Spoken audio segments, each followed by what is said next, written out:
Hi students, this is Geography Srinivasan. Today வீடியோவில் பார்த்தீங்கன்னா 2024 இந்த வருஷத்துக்கான TNBC Group 4 எக்ஸாமில் கேட்கப்பட்ட சில ஜியாகிரபி கொஷின் வந்து நம்ம அனலைஸ் பண்ண போகிறோம்.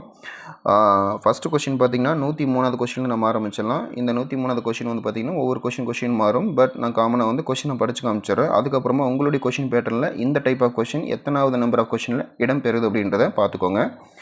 ஓகே, ஃபஸ்ட்டு நான் வந்து பார்த்தீங்கன்னா ஆப்ஷனை படித்து காமிச்சிட்றேன். அதுக்கப்புறமா இந்த ஆப்ஷனுக்குரிய இந்த சோர்ஸ் ஆஃப் புக் வந்து எந்த ஸ்டாண்டர்டில் இருக்குது, எத்தனாவது பேஜ் நம்பரில் இருக்குது அப்படின்றத நான் கொடுத்துட்றேன். ஓகேங்களா? சரி பாருங்கள், ஃபஸ்ட்டு கொஷின் கீழ்காண்பவற்றை பொறுத்துக்கு அப்படின்ற மாதிரி கொடுத்துருக்காங்க. சரி, என்ன தான் பொறுத்த சொல்கிறாங்க அப்படின்னு பார்க்கும்பொழுது கேனிமைட், டைட்டன், நெப்டியூன், ட்ரைட்டன் அப்படின்ற மாதிரி கொடுத்துருக்காங்க. ஸோ ஆப்ஷனை படித்து பார்க்கும்போது உங்களுக்கு தெரிஞ்சிருக்கு ஜியாகிரபி கொஷினில் அதுவும் இந்த அண்டம் அதாவது யூனிவர்ஸ் அப்படின்ற ஒரு டாபிக் வந்து கேட்டிருக்காங்க. ஓகேங்களா? அதாவது இந்த சூரிய மண்டலம் பற்றி கேட்டிருக்காங்க. ஓகேங்களா? சரி, இந்த ரைட் சைடில் பார்த்தீங்கன்னா அதுக்கு உண்டான ஆப்ஷன்ஸும் கொடுத்துருக்காங்க. சரிங்களா? இதில் சரியாக மேட்ச் போட்டோம் அப்படின்னு நமக்கு ஒரு மார்க் கிடச்சிரும். ஓகே, பார்த்துலாங்களா? சரி பாருங்கள்.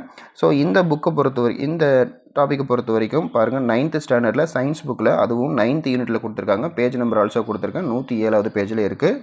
உங்களுக்கு டவுட் வந்தால் செக் பண்ணிக்கோங்க. ஸோ இதுக்கான ஆன்சர் நம்ம பார்த்துடலாம். பாருங்கள், கேனிமைட் கொடுத்துருக்காங்க. ஸோ கேனிமைட்டை பொறுத்த வரைக்கும் இதுக்கான ஆன்சர் என்னவா இருக்குன்னு பார்த்தீங்கன்னா இங்கே பாருங்கள், வியாழன் கோளில் கொடுத்துருக்காங்க.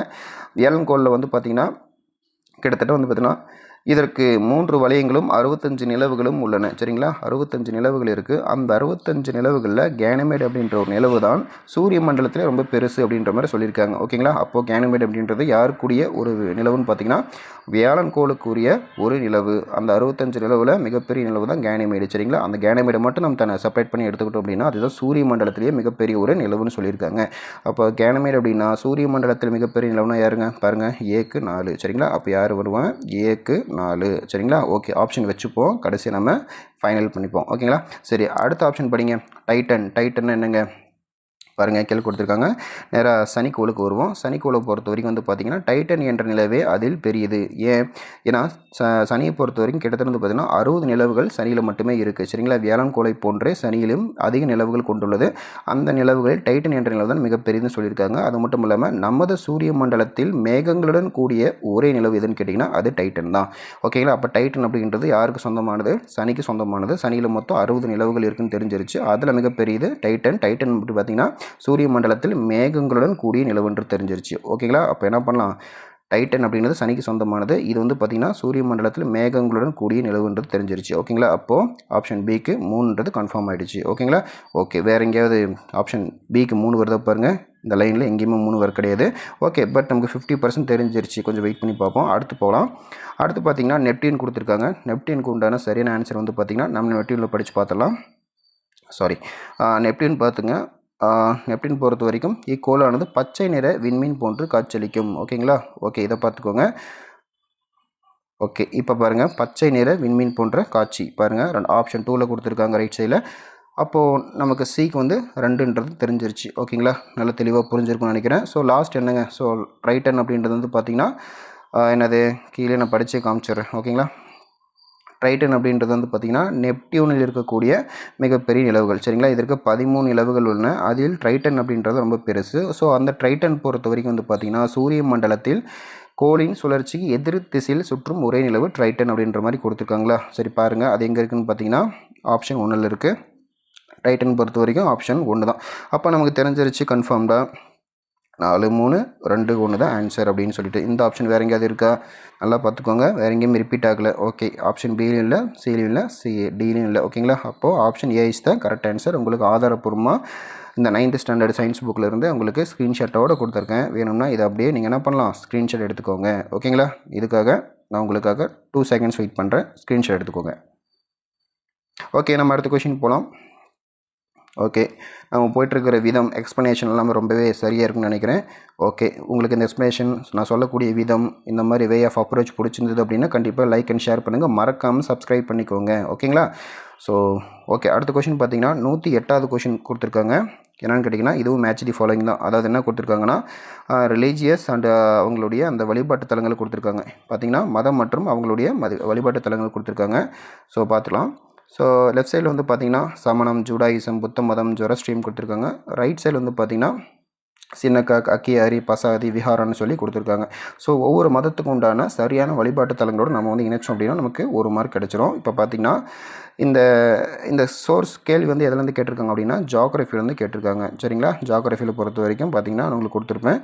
எந்த ஸ்டாண்டு என்ன பேஜ் நம்பர்னு பார்த்திங்கன்னா ஜியாகிரஃபி புக்கில் யூனிட் 3ல் டாபிக் வந்து பார்த்திங்கன்னா மக்கள் தொகையும் குடியிருப்புகளும் அப்படின்ற ஒரு டாப்பிக்கில் பேஜ் நம்பர் 210 210வது பேஜ்லேருந்து கொடுத்துருக்காங்க.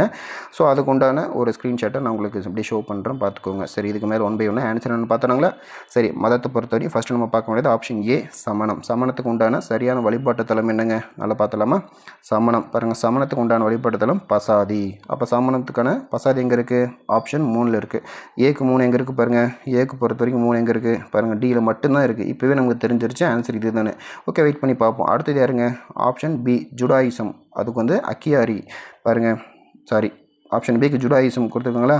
சின்னக்காக் எங்கே இருக்குது? ஆப்ஷன் 1ல் இருக்குது. ஓகேங்களா? அப்போ பிக்கு 1ன்றது கன்ஃபார்ம் ஆகிடுச்சா? பிக்கு 1 இருக்குது. ஓகேங்களா? ரைட். அடுத்து பாருங்கள் புத்த மதம். ஆப்ஷன் சி பொறுத்த வரைக்கும் புத்த மதம் யாருங்க? புத்த மதம் பொறுத்த வரைக்கும் விஹாரா தான் ஆன்சர். புத்த மதம் விஹாரா 4. ஓகேங்களா? சிக்கு 4 வந்துருச்சா? ஓகே, சிக்கு 4 வந்துருச்சு. ஓகே, இப்போ வெயிட் பண்ணி பார்ப்போம். அப்போ மிச்சம் இருக்கிறது யார்? ஜொராஸ்ட்ரியமா? ஜொராஸ்ட்ரியத்துக்கு அக்கியாரியா? பார்த்துடலாமா? ஜொராஸ்ட்ரியம், அக்கியாரி. ஆமாம், வந்துருச்சு. அப்போ நமக்கு ஆன்சர் தெரிஞ்சிருச்சு. ஆப்ஷன் டி தான் கரெக்ட் ஆன்சர். ஸோ 3, 1, 4, 2 அப்படின்றது தான் இந்த கொஷினுக்கான ஆன்சர். ஓகேங்களா? சரி, ஓகே, உங்களுக்காக இந்த கொஷினை வந்து நான் ஹோல்டு பண்ணி வைக்கிறேன். ஜஸ்ட் ஒரு ஸ்க்ரீன்ஷாட் எடுத்துக்கோங்க. இந்த பேஜ் நம்பர் உட்பட நீங்கள் எடுத்துக்கோங்க. சரிங்களா? முக்கியமாக இதையும் சேர்த்து எடுத்துக்கோங்க. ஓகே, நம்ம அடுத்த கொஷினுக்கு போகலாம். ஓகே, அடுத்து பார்த்தீங்கன்னா இமயமலைகள்லேருந்து ஒரு முக்கியமான ஒரு கொஷின் கேட்டிருந்தாங்க. கொஷின் நம்பர் பார்த்தீங்கன்னா 110. சரிங்களா? ஓகே, இப்போ 110வது கொஷின் பொறுத்த வரைக்கும் கீழ்காணும் வாக்கியங்களில் எவை சரியாக இமயமலையுடன் தொடர்புடையதுன்ற மாதிரி கேட்டிருக்காங்க. சரி, அதுக்கு முன்னாடி இதுக்கான புக் சோர்ஸ் பற்றி பார்த்தலாம். ஸோ இது 10th ஜியாகிரஃபியில் உங்களுக்கு வந்து யூனிட் 1லேயே கொடுத்துருப்பாங்க, பேஜ் நம்பர் 96லேயே கொடுத்துருக்காங்க. ஸோ கீழ்காணும் இந்த கூற்றுகளை வந்து நம்ம படிச்சிடலாம். அதுக்கப்புறமா அதுக்கான ஆன்சரை நம்ம டிக் பண்ணிகிட்டே வரலாம். ஓகேங்களா? சரி, பாருங்கள். ஃபஸ்ட்டு ரோமன் லெட்டர் 1ல் கொடுத்துருக்காங்க. ஜாஸ்கர், லடாக், கைலாஷ் மற்றும் காரகோரம் ஆகிய முக்கியமான மலைத்தொடர்கள் டிரான்ஸ் இமயமலையில் அமைந்துள்ளது. சரி, பார்த்தலாம். பாருங்கள், டிரான்ஸ் இமயமலையை பற்றி ஒரு ஸ்க்ரீன்ஷாட் கொடுத்துருக்கேன். டிரான்ஸ் இமயமலைனாலும் ஒன்று தான், மேற்கு இமயமலைனாலும் ஒன்று தான், திபெத்தின் இமயமலைகள் அப்படின்னாலும் ஒன்று தான். சரிங்களா? டிரான்ஸ் இமயமலையை பொறுத்த வரைக்கும் அங்கே காணப்படக்கூடிய சில ப்ராமினெண்ட்டான மவுண்டைன் தொடர்கள் என்னென்னு கேட்டிங்கன்னா ஜாஸ்கர், லடாக், கைலாஷ் மற்றும் காரகோரம் இதெல்லாமே வந்து பார்த்திங்கன்னா டிரான்ஸ் இமயமலையில் காணப்படுகிறது, அல்லது மேற்கு இமயமலையில் காணப்படுகிறது, அல்லது திபெத்தின் இமயமலையில் காணப்படுகிறது. நமக்கு ஒன்று தான் கொடுத்துருக்காங்க. But what ever it is, எப்படி கேட்டாலும் மீனிங் எல்லாம் ஒன்று தான். ஆனால் நமக்கு ப்ரூஃப் ஆதாரம் கிடச்சிருச்சு. ஓகேங்களா? அப்போது ஜாஸ்கர், லடாக், கைலாஷ், காரகோரம் அப்படின்னாவே எங்கே இருக்குது? டிரான்ஸ் இமயமலையில் இருக்குது. அப்போ முதல் கூற்று சரியாக தவறா? கண்டிப்பாக சரி, ஆதாரப்பூர்வமாக நிரூபித்தாச்சு. ரெண்டாவது ஸ்டேட்மெண்ட் படித்து பார்த்திங்கன்னா சிறிய இமயமலை மற்றும் சிவாலிக் குன்றுகளை ஒப்பிடும் பொழுது இப்பகுதி குறைவான மழையை பெறுகிறது. சரிங்களா? என்ன கேட்டிருக்காங்க பாருங்கள். எஸ், அதாவது பெரிய இமயமலையிலேருந்து ஒரு கொஷின் கேட்டிருக்காங்க. அதாவது பெரிய இமயமலைனாலும் ஒன்று தான், ஹிமாத்ரி அப்படின்னாலும் ஒன்று தான். ஓகேங்களா? பாருங்கள். ஸோ இந்த கொஷினை பொறுத்த வரைக்கும் சிறிய இமயமலை மற்றும் சிவாலிக் குன்றுகளை ஒப்பிடும்போது இப்பகுதி குறைவான மழையை பெறுகின்றது அப்படின்ற மாதிரி கொடுத்துருக்காங்க இல்லையா? ஸோ ஆமாங்க, இதை பார்த்துக்கோங்க. ஸோ சிறிய இமயமலையும் சிவாலிக் குன்றுகளையும் ஒப்பிடும்பொழுது என்ன சொல்கிறது, இந்த பகுதியில் வந்து ரொம்ப கம்மியான அளவு தான் மழை பொழிகிறது அப்படின்ற மாதிரி கொடுத்துருக்காங்க. ஸோ அடுத்து 3வது ஆப்ஷன் பாருங்கள். ஸோ 2வது ஆப்ஷன் சரிதான். 3வது ஆப்ஷன் பாருங்கள், வெளி இமயமலை மிகவும் தொடர்ச்சியான மலைத்தொடர்னு சொல்லி கொடுத்துருக்காங்க. அதை பற்றி பார்த்துடலாம். ஸோ வெளி இமயமலைகள் பொறுத்த வரைக்கும் பாருங்கள், சிவாலிக் மலை தான் நம்ம வெளி இமயமலைகள்னு சொல்லுவோம். சரிங்களா? இதில் என்ன கொடுத்துருக்காங்கன்னா மிகவும் தொடர்ச்சியற்ற மலைத்தொடர்கள் அப்படின்ற மாதிரி கொடுத்துருக்காங்க. சரிங்களா? பார்த்துங்க, உள் இமயமலை, மத்திய இமயமலை, வெளி இமயமலைன்னு சொல்லி பிரிப்பாங்க. அதில் வந்து பார்த்திங்கன்னா இந்த லாஸ்ட் போர்ஷன் இருக்கு இல்லையா, இதுதான் வெளி இமயமலைன்னு சொல்லுவோம், அதாவது சிவாலிக் இமயமலைன்னு சொல்லுவோம். இந்த இமயமலையை பொறுத்த வரைக்கும் பார்த்திங்கன்னா கொஞ்சம் டிஸ்கண்டினியூஷனாக தான் இருக்கும், விட்டு தான் இருக்கும். ஸோ ஃபஸ்ட் இமயமலை இருக்கு இல்லையா, இதுதான் வந்து பார்த்திங்கன்னா பெரிய இமயமலை, கிரேட்டர் ஹிமாலயான்னு சொல்லுவோம். அதில் வந்து பார்த்திங்கன்னா கண்டினியூஸ் ரேஞ்ச் ரொம்ப ஹைட்டாக இருக்கும், ரொம்ப ஸ்லோப்பாக இருக்கும். இங்கே தான் வந்து பார்த்திங்கன்னா என்ன சொல்கிறது, எவரெஸ்ட் சிகரம்லாம் இங்கே தான் அமைஞ்சிருக்கு. ஓகேங்களா? எவரெஸ்ட் சிகரம், அப்புறம் பார்த்திங்கன்னா உயரமான சிகரங்கள் எல்லாமே மேக்ஸிமம் 9 பீக்ஸ் வந்து இங்கே தான் இருக்குது. ஓகேங்களா? ஸோ இதை பார்த்துக்கோங்க. அதுக்கப்புறமா 2வது மலைத்தொடர் வந்து பார்த்திங்கன்னா மக்களுடைய குடியிருப்புகளுக்கு ரொம்ப ஏற்றதாக இருக்கும். அது ஓரளவுக்கு ஹைட்டு கம்மியாக இருக்கும், கொஞ்சம் கண்டினியூஷனாக இருக்கும். பட் 3வது இருக்கக்கூடிய மலைத்தொடர் வந்து பார்த்திங்கன்னா ரொம்ப ஹைட்டு ரொம்ப கம்மியாக இருக்கும். அது மூலமாக ஒரு டிஸ்கண்டினியூவேஷன், விட்டு இருக்கக்கூடிய இடைவெளியுடன் இருக்கக்கூடிய மலைத்தொடராக இருக்கும். அப்போ 3வது ஆப்ஷன் கொடுக்கப்பட்ட தகவல் தவறு. ஓகேங்களா? கொஷின் பொறுத்த வரைக்கும் தவறான ஒரு ஸ்டேட்மெண்ட் கொடுத்துருக்காங்க. அப்போ நமக்கு என்ன ஆன்சர்? 1 மற்றும் 2 சரி 3 தவறு அந்த மாதிரி இருக்க பாருங்க. 1 2 மட்டும் சரின்னு கொடுத்துருக்காங்க. ஏன்னா கீழ்காண்டவற்றில் சரியாக புரிந்துள்ளதுன்னு கேட்டிருக்காங்க. அப்போ சரியானதை மட்டும் நம்ம எடுத்துக்கிட்டோம் அப்படின்னா 1 மற்றும் 2 சரி. ஓகேங்களா? ஓகே, இது உங்களுக்கு புரிஞ்சிருக்குன்னு நினைக்கிறேன். சரி, முடிஞ்சு இதை ஒரு ஸ்க்ரீன்ஷாட் எடுத்துக்கோங்க. ஓகேங்களா? எஸ், நம்ம அடுத்த கொஷின் போயிடலாம். அடுத்து பாருங்கள், ரொம்ப முக்கியமான ஒரு கொஷின். இது பார்த்திங்கன்னா வேளாண்மையிலேருந்து கேட்டிருக்காங்க. இந்தியா, அதாவது 133வது கொஷின். இந்தியா 2018ஆம் ஆண்டை எந்த பயிரின் தேசிய ஆண்டாக கடைபிடித்துள்ளது? இது வந்து தப்பாக டிக் பண்ணியிருக்காங்க, இதை எடுத்துக்காதீங்க. 2018ஆம் ஆண்டை எந்த பயிரின் தேசிய ஆண்டாக கடைபிடித்தது அப்படின்னு பார்த்தீங்கன்னா ஆன்சர் பி, எண்ணெய் வித்துக்கள் அப்படின்றது தான் சரியான ஆன்சர். அதுவே 2023ஆம் ஆண்டைன்னு கேட்டிருந்தா, சரிங்களா, போன வருஷத்தை பற்றி கேட்டிருந்தாங்கன்னா நம்ம என்னென்ன எடுத்துக்கலாம்? அது வந்து பார்த்திங்கன்னா திணையாண்டாக எடுத்துக்கொள்ளலாம். சரிங்களா, 2023ஆம் ஆண்டை வந்து திணையாண்டாக எடுத்துக்கொள்ளலாம். ஆனால் இவங்க கேட்டது 2018. ஸோ எண்ணெய் வித்துக்களுடைய ஆண்டாக நம்ம எடுத்துக்கொள்ளலாம். ஓகேங்களா? சரி, இதை பார்த்துக்கோங்க. ஸோ பருத்தி, இது வந்து பார்த்திங்கன்னா, இது இன்னொரு விஷயம் சொல்ல போனால் இது வந்து நூல் இலை. சரிங்களா, இது வந்து வெள்ளி இலைன்னு சொல்லுவாங்க அல்லது நூல் இலைன்னு சொல்லுவாங்க. கரும்பு பொறுத்த வரைக்கும் இது வந்து பார்த்திங்கன்னா பணப்பயிர். சரிங்களா, பணப்பயிர். ஓகே, ஸோ பருத்தி, கரும்பு இதெல்லாமே பணப்பயிர் தான். சரிங்களா? ஓகே, உங்களுக்கு நல்லாவே புரிஞ்சிருக்குன்னு நினைக்கிறேன். அடுத்த ஒரு கொஷின் பார்க்கலாம். இது வந்து பார்த்திங்கன்னா 156வது கொஷினில் வந்து இடம்பெற்றிருக்கு. இது வந்து பார்த்திங்கன்னா கன்சிடர் த ஃபாலோயிங் ஸ்டேட்மெண்ட் அப்படின்ற மாதிரி கொடுத்துருக்காங்க. சரியான வாக்கியங்களை தேர்ந்தெடுக்கவும். சரிங்களா? ஓகே, கொஞ்சம் ஜூம் பண்ணிடலாமா? இது வந்து ஜாகிரபி கொஷின் வந்து எடுத்திருக்காங்க. 3 ஸ்டேட்மெண்ட் கொடுத்துருக்காங்க. ஃபர்ஸ்ட் ஸ்டேட்மெண்ட் படிச்சிடலாம். இந்திய அரசு 1972இல் வனவிலங்கு பாதுகாப்பு சட்டத்தை இயற்றியது அப்படின்ற மாதிரி கொடுத்துருக்காங்க. சரியாக பார்த்தலாமா? பாருங்கள், உங்களை ஆதாரமாக காமிக்கிறேன். இந்திய அரசு 1972இல் வனவிலங்கு பாதுகாப்பு சட்டத்தை இயற்றியது. ஆமாங்க, அப்போது ஃபர்ஸ்ட் ஸ்டேட்மெண்ட் கரெக்ட். ஓகே, ரெண்டாவது பாருங்கள். ரெண்டாவது ஸ்டேட்மெண்ட் பொறுத்த வரைக்கும் புலிகள் பாதுகாப்பு திட்டம் என்பது ஏப்ரல் 1974 தொடங்கப்பட்டது. அப்படிங்களா? பார்த்தலாமா? பாருங்கள், புலிகள் பாதுகாப்பு திட்டம் என்பது 1973 தொடங்கப்பட்டது அப்படின்ற மாதிரி உங்களுக்கு தெரியுமா அப்படின்ற பாக்ஸ் இன்ஃபர்மேஷனில் கொடுத்துருக்காங்க. சரிங்களா? ஓகே, அப்போது 73வது வருஷம் தானே கரெக்டு. ஆனால் இங்கே என்ன பண்ணியிருக்காங்க? தவறுதல 74ன்னு கொடுத்துட்டாங்க. அப்போது ஆப்ஷன் 2 என்பது தவறு. ஓகேங்களா? 3வது ஆப்ஷன் பொறுத்த வரைக்கும் இந்திய அரசாங்கம் 16 உயிர்கோள காப்பகங்களை ஏற்படுத்தியுள்ளது. ஓகேங்களா? அது பாருங்கள், இங்கே கொடுத்துருப்பாங்க. இந்தியாவில் மொத்தமாக 18 உயிர்கோள காப்பகங்கள் உள்ளன அப்படின்ற மாதிரி கொடுத்துருக்காங்க. ஸோ அப்போ ஆன்சர் வந்து பார்த்திங்கன்னா உங்களுக்கு தவறு.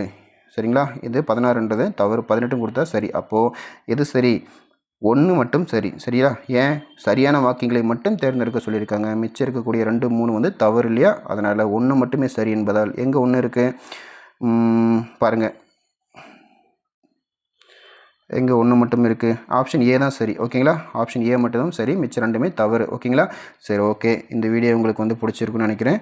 ஸோ இது வந்து பார்த்திங்கன்னா உங்களுக்கு பேஜ் நம்பர் நான் சரியாக நோட் பண்ணலன்னு நினைக்கிறேன்.